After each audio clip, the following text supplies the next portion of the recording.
Welcome, everyone. Welcome, Frédéric, to another episode of this series of chats on data protection and privacy in the context of ICT within the project Panelfit. Today we have as a guest Frédéric Tronnier. And please, Frédéric, can you introduce yourself? Sure. I hope everybody can hear me well. Yeah, my name is Frédéric Tronnier. I'm working as a research and teaching assistant at the Chair of Mobile Business and Multilateral Security at the Goethe University in Frankfurt, Germany.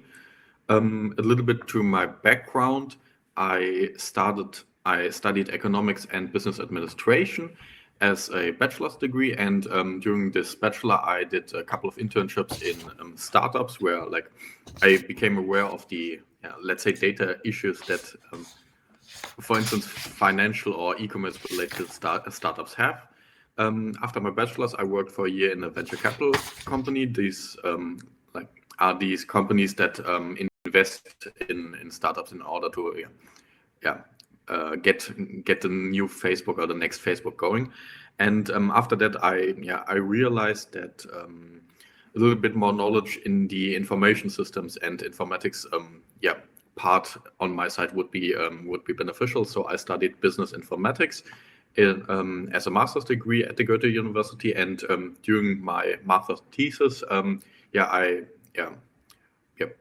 decided to join the chair on which I did my master's thesis. So since I think the end of 2019, I'm now working at this chair. And in this chair, I'm focusing on the Panelfit workshop on data protection and privacy, and some other projects related to mobility and privacy concerns of individuals as well. Okay, thank you. So let's start with a general question. Today we will focus on the issues and gaps analysis on data commercialization in the context of ICT and research. I've put the link in the text chat of this page. So can you briefly summarize the main goals of the analysis and its relevance in the progress of data protection regulation in Europe? Okay. So the main goal of the analysis was to identify and elaborate on issues and gaps that are related to the GDPR or data protection regulation in general, and specifically towards the commercialization of data in the context of ICT research and innovation. So the relevance and the aim here was once we identified these issues and gaps, to make the European Commission aware of these issues and gaps and provide them with some general overview on what we have identified, what the results of these issues and gaps might be for researchers or organizations, and then lastly provide them with feedback or ideas on how best to solve or to tackle these issues and gaps. Should I briefly say what these issues and gaps were, or are we coming? Yes, actually, that was supposed to be the next question about the approach, and if you aim at mention all the issues, the relevant issues, or some of the most important ones, and which ones did you identify? Okay.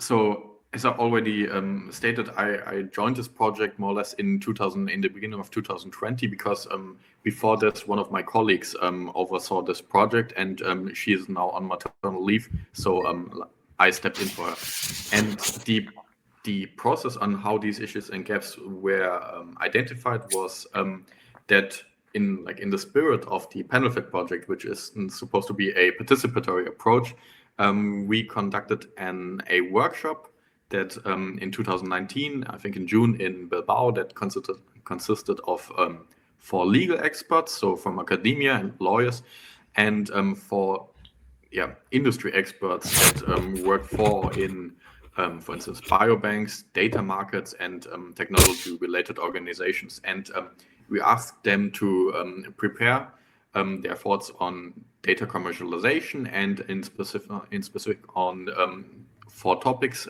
These topics were data ownership, the usage and monetization of internal and external databases, and on good commercialization governance. And based on the discussions that we had in this workshop, we conducted a literature research and identified several issues and gaps that are then related to data commercialization. And in 2020, in the beginning of 2020, when travel was still allowed, we had another encounter in Madrid, and in this encounter, we presented our work that we have done so far, again in front of, I think, more than 20 experts, and based on their feedback, we revised our work and came up with, in the end, 5 issues and gaps. And you spoke about if these are the relevant, or the all issues or the most relevant ones, and we decided not to focus on all the issues and gaps that might exist regarding data commercialization, but to focus on the issues and gaps that our experts, based on the feedback that we have received, think are the most pressing ones or the most recent ones. And very briefly, the 5 issues and gaps that we have identified were firstly regarding data commercialization and counter-performance practices, meaning it is currently unclear if counter-performance practice, so data in exchange for access to goods and services, like it's commonly done in internet services, is allowed or not. The second one was unclarities with regard to the collecting of consent for the processing by yet unidentified recipients. Thirdly, unclarities with regard to shared controllership in data. And then 2 gaps that we identified. Firstly, the determination of the value of data, so how to put a price on data, and secondly, the management of individual privacy preferences of individuals. And what I should mention is we, in the beginning of our document, we identified gaps as missing regulation in the GDPR and issues as unclarities within the GDPR. Mm-hmm. So issues where clarification is needed, or others where a new law has to be passed? A new law, or like a problem that we have identified for which there is no solution in the GDPR. Okay. Great. Please go on. Go ahead. Okay, so just what I wanted to add, the solution for a gap or issue might not only be a change or more regulation, but also could be, for instance, in the case of some of our problems, a technology solution or more research in an area. Mm-hmm. Okay. And the report says that, I quote, the term data commercialization causes diverging reactions in the environment of data protection and ICT research. While some regard it as a reality that is indeed lawful, whether commercially and/or socially desirable or not, others assess it to be unlawful and unacceptable for personal data in general.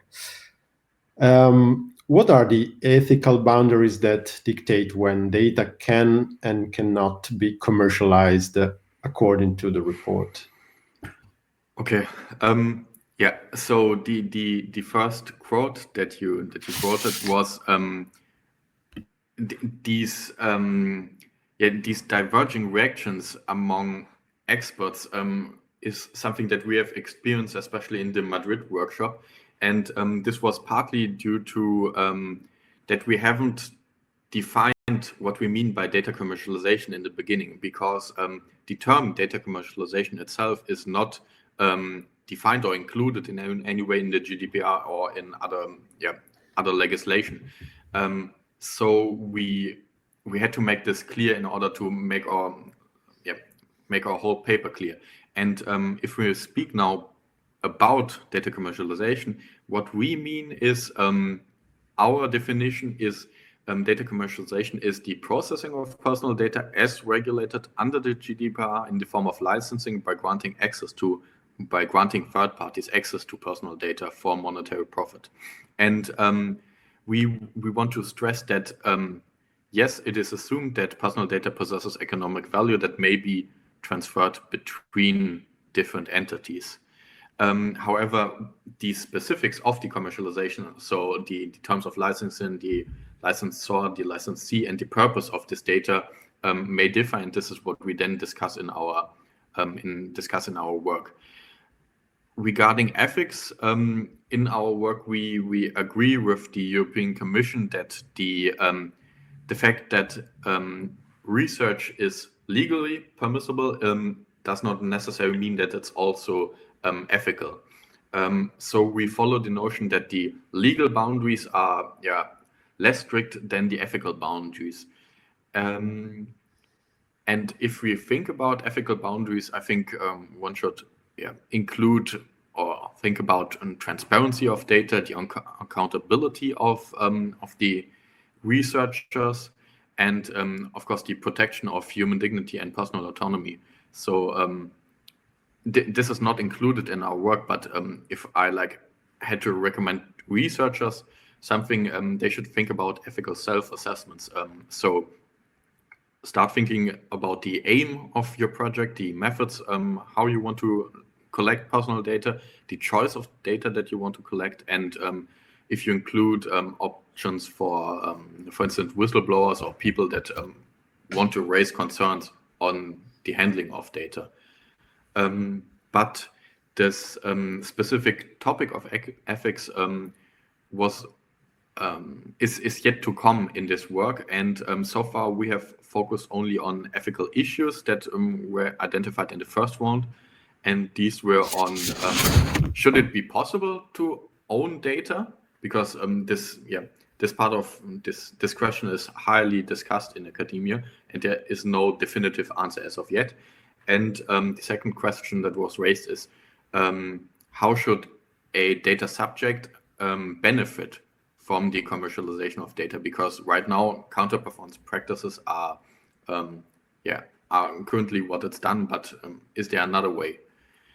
And lastly, I think in the beginning of next year, there's another encounter coming up regarding ethics in data protection, and data commercialization and ethics will also be discussed there. So if there's somebody listening or interested in this topic, please feel free to contact anyone of the Panelfit project for participating in these kinds of encounters later on. Yes, we will stress this also when promoting the recording of this chat. So hopefully we'll trigger some discussions and contacts among researchers. I hope. So another issue highlighted in the report is the management of individual preferences, as you mentioned before. The requirement of a freely given consent is not satisfied, quote, if the data subject has no genuine or free choice or is unable to refuse or withdraw consent without detriment, unquote. In practice, far too often this requirement is not met. For example, think about cookie banners, freemium news websites, and so on. Yet, even if controllers satisfy these requirements, research has shown that data subjects have difficulties to assess privacy policies. So the report says that new legislation has to be passed in order to face this problem. Do you have an idea of which solutions EU institutions could take? Okay, yeah.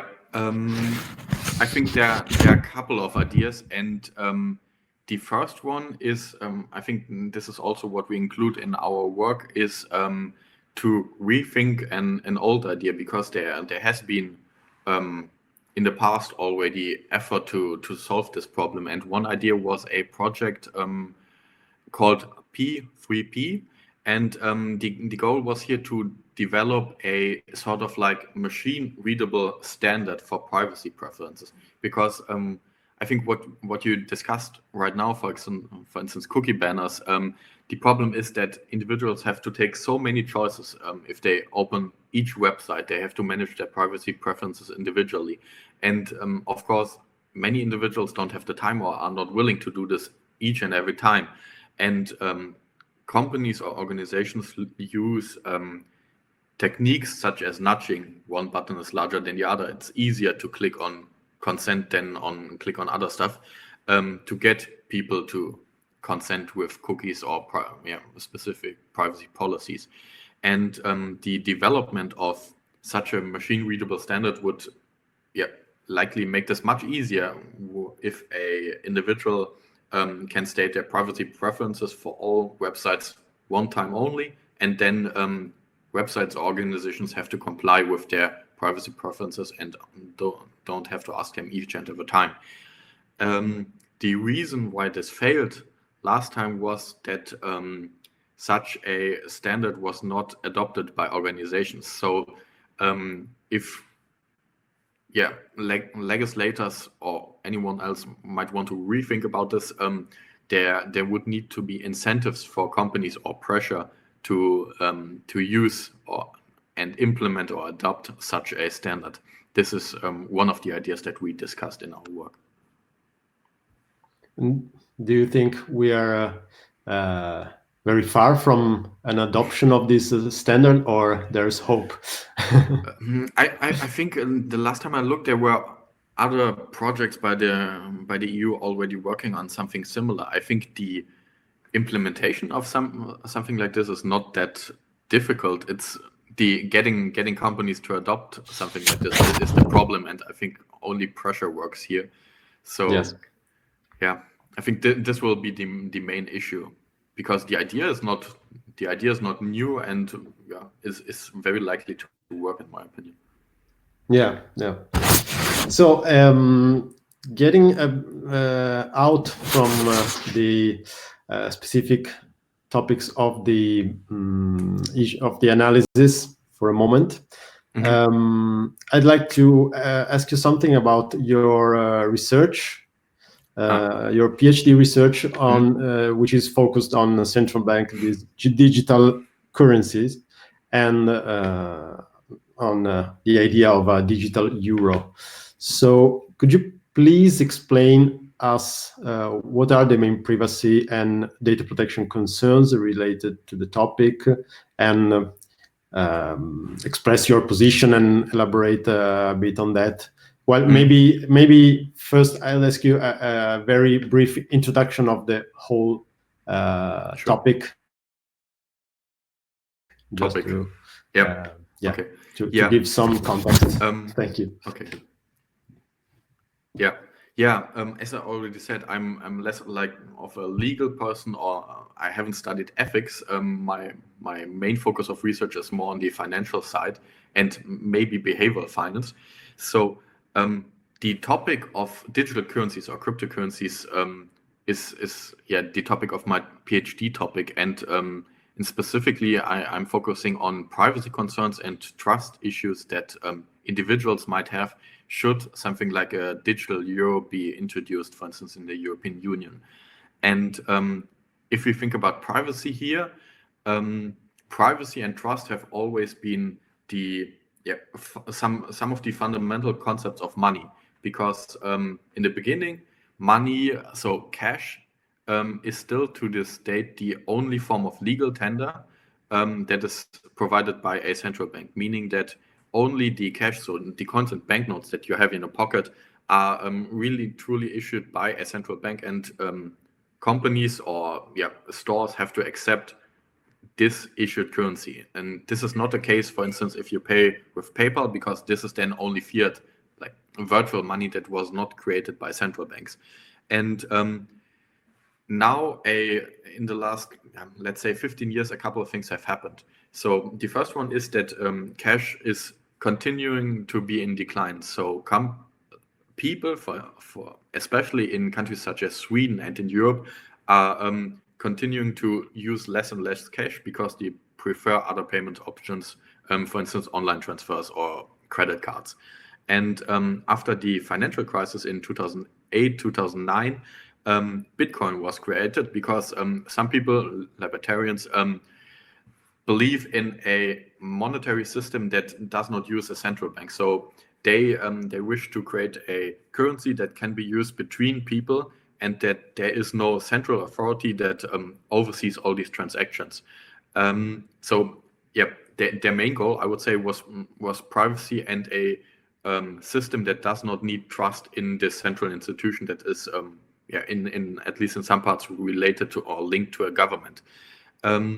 And what now happened in the last few years is that with the rise of these cryptocurrencies and the decline in cash, companies like Facebook again started to think about, this monetary system is changing, and maybe we could like grab a piece of the pie and create our own private currencies, because if our own private currencies are used, for instance, on Facebook, on WhatsApp, they can get much more information on financial transactions, and they can then combine these financial information and data with the data that they're already gathering, which would like give them even greater market power. And the last step in what is happening so far is that central banks have looked at all this and they saw these problems, and they now started to think more about maybe we should create a digital type of currency. So this is the central bank digital currency, CBDC. And in specifically in Europe, the European Central Bank is continuing to increase their work on a digital euro. And what I am now researching is how could a privacy sensitive digital euro look like for consumers? So not only think about the compliance and regulation that central banks have to comply with when they want to issue a digital currency, but also think about the consumers and individuals. Would they trust a digital currency? How would a digital euro need to look like in order to be privacy sensitive? And here there are a couple of options that are also explored by central banks. And this is what I'm currently working on right now. My personal opinion is that I believe a digital euro will come, maybe in 5 years, maybe in 7, but this will become a reality. And until then, we have the chance to, in academia, to shape how this looks like, to create a privacy-friendly solution for everybody. Okay, so we'll see in some years what happens. Maybe sooner than later. Yeah. See, it depends on your research also. This as well, yeah. Okay, talking about impact of research, which is a hot topic.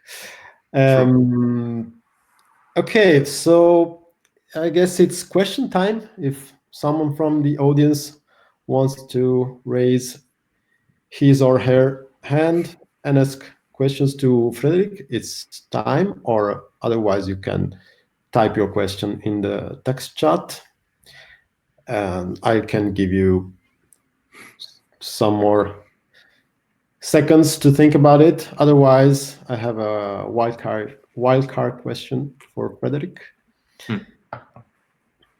Let's see. Okay, let's see. I start to ask my question, and if in the meantime some question pops up, we'll see.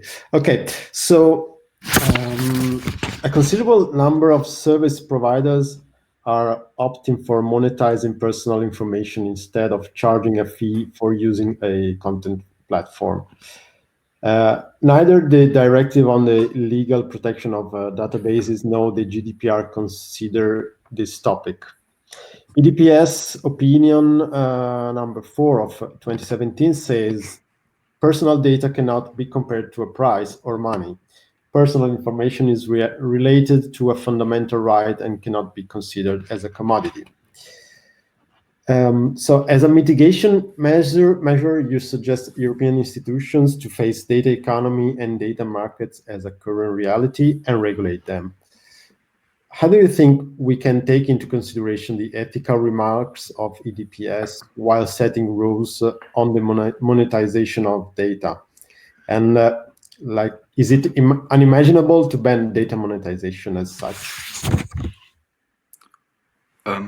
Okay, the question that you raised here is, I think, related to two of the issues and gaps that we discussed in our work. So if listeners want to dig deep into it, they feel free to read it. I think the first one was on the data commercialization and counter performance practices.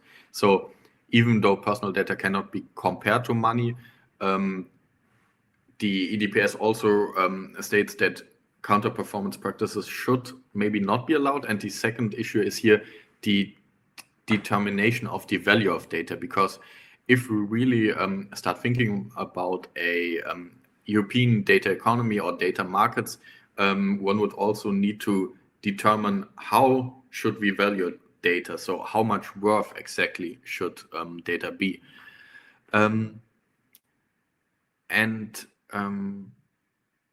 Yeah. So could you, what was the question again?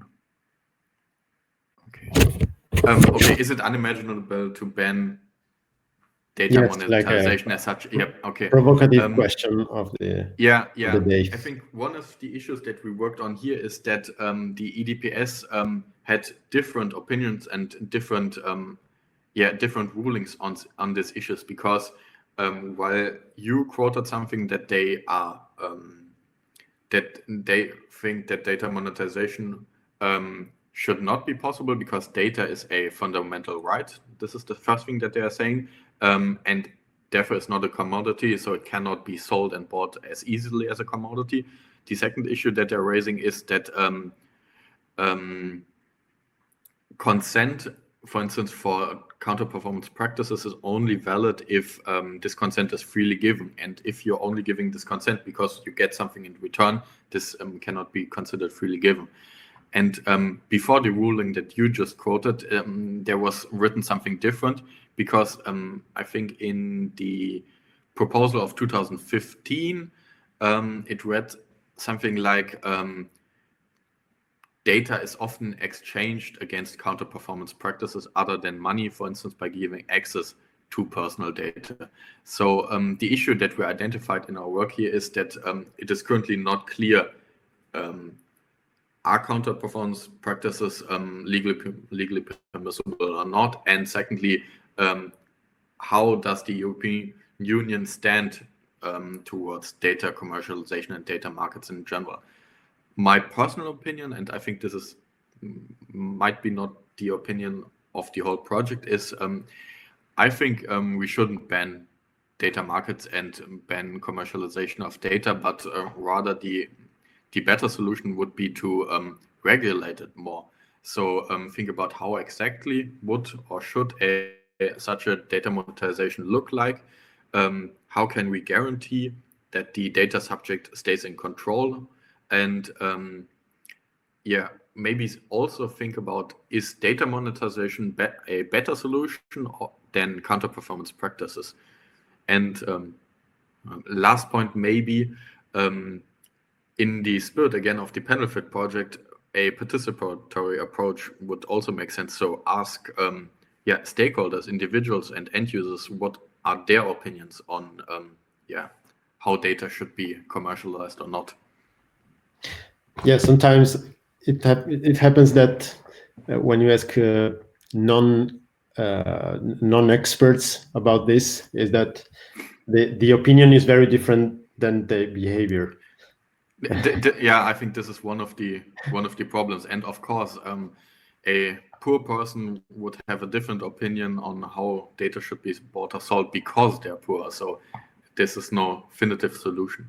Yes. In the German media, I read an interesting article just recently with a well-known economist that thought about this problem as well. And one solution that he had, or idea for a solution, was something like trade unions for data. So regulate data markets and make them legally permissible, and then individuals could join something like a data trade union that then argues with companies like Facebook on behalf of let's say 5 million people on how their data should be commercialized. So give people control over data, and then people might be free to give this control of data to data unions. Yeah, that would be interesting also for to give people a representation. Yeah, sort of, yeah. Okay, thank you very much, Frédéric, and thank you all the audience who followed us. I have put here in the text chat the link where I will upload a podcast of this chat. So thank you very much. We will have another episode in 2 weeks. And okay, have a pleasant rest of the day. Thank you, Frédéric. Thank you.